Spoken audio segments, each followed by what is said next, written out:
तर चला शेतकरी बंधूंनो, आता आपण पाहत आहोत की या विजेता कापूस वाहनाची या ठिकाणी 4 एकर वरती न्यूमॅटिक प्लांटरद्वारे 90 सेंटीमीटर बाय 22.5 सेंटीमीटर म्हणजे 3 फूट बाय जवळपास 9 इंचावरती या ठिकाणी लागवड झालेली आहे.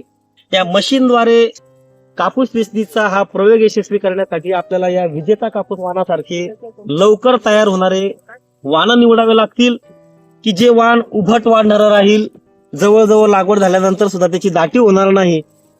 आणि या विजेता कापूस वाहनाचा आपण बघू शकतो की हा कापूस एकदम बलकेदार फुटतो, म्हणजे वेचायला हाताने तर सोपच जातो, परंतु सुद्धा मशीननं सुद्धा कापूस वेचण्यासाठी जर कापूस जर बलकेदार मोकळा फुटलेला असला तर कापसाची वेचणी चांगली होते.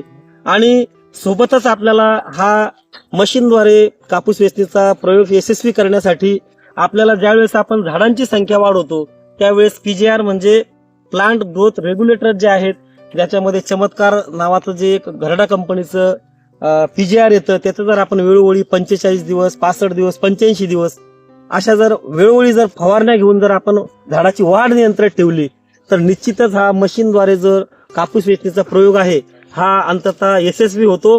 शेतकरी बंधूंनो, नुजिवडू सीड्स आयोजित अकोला जिल्ह्यातील हा मशीनद्वारे वेचणीचा हा दुसरा प्रयोग आहे.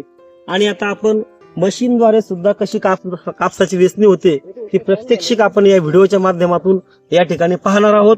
तत्पूर्वी शेतकरी बंधूंनो, हा विजेता कापूस वाहन जो आहे हा नुजिवडू सीड्सचा हा आधुनिक शेतीच्या दृष्टीने पाऊल ठेवण्यासाठी अतिशय चांगला वाहन नुजिवडू सीड्स कंपनीने दिलेला आहे की ज्यामध्ये हा वाहन उभट वाढणारा आहे, म्हणजे झाडांची संख्या वाढवता येते.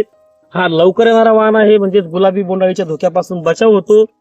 तिसरी महत्वाची गोष्ट विजेता कापूस वाहनामध्ये की रस शोषक किडीस अतिशय सहनशील आहे, म्हणजे फवारणीच्या खर्चात बचत होते.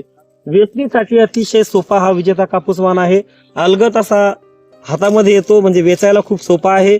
वजनदार कापूस भरतो आणि सोबतच विजेता कापूस वाहनामध्ये रुईचा उतारा हा 38 ते 40% पर्यंत भरतो, म्हणजे बाजारभाव सुद्धा विजेता कापूस वाहनाला चांगला मिळतो. तर शेतकरी बंधूंनो, बघा विजेता कापूस वाहन.